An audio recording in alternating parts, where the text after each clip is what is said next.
Hello, everyone. This is my project 10 for week 10 over hyperelasticity, more specifically strain energy.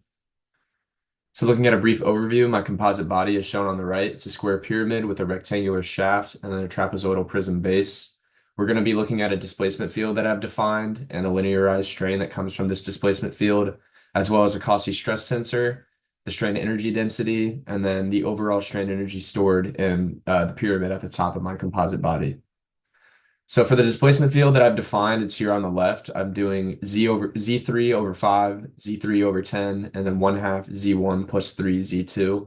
I've also expressed that X is basically equal to Z. So these are going to be interchangeable in what I have defined in my code and written in my hand calc. So as you see down here in my code, I'm using X3, but this is equal to Z as well. So for the gradient of the displacement field, I have this expression here. Very simple. Since I did a linearized displacement field, these values are very easy to find.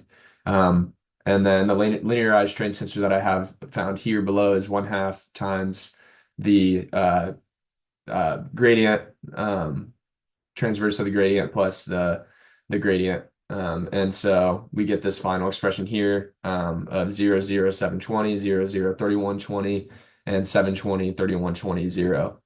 And so if we look at my deformed shape, it does look pretty obscure. And I didn't realize that until after I had done all these hand calcs and confirmed that the numbers were correct.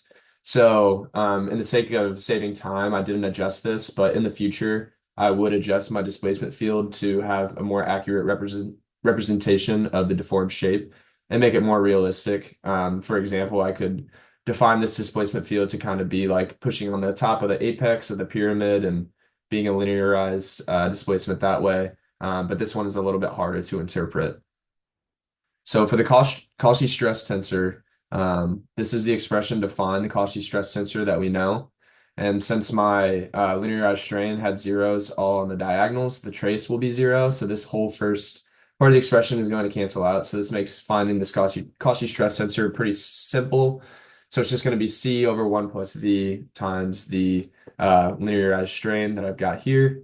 And assuming these values for the modulus and viscoelasticity, we can plug those in and get this final value for the Cauchy stress tensor, which involves some large numbers. So for the strain energy density, this is the expression to find that value. And so it's 1/2 times the dot product of these two tensors. And in the end, I get this scalar value of 4.4 times 10 to the ninth. Now for the strain energy stored in the pyramid, I defined what my body parameterization is in the code and my volume Jacobian. This was calculated in previous projects, so I didn't show that process.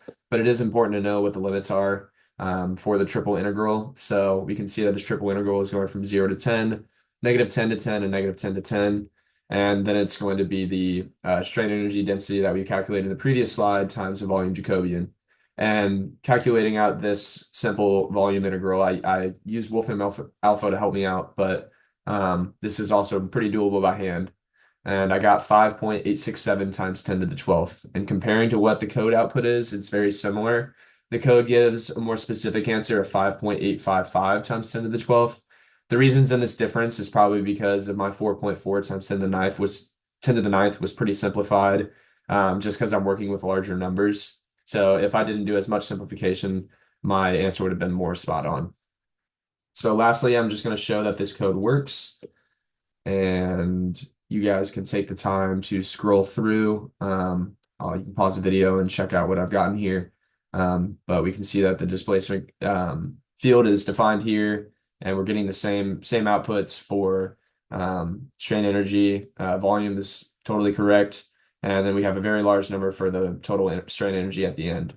And then, like I said in the beginning, since my displacement gradient is a little obscure and doesn't really make too much sense when looking at it graphically, I would adjust this to be a little bit more realistic in coming projects if required. So thanks for watching. I think I hit everything, and have a good one.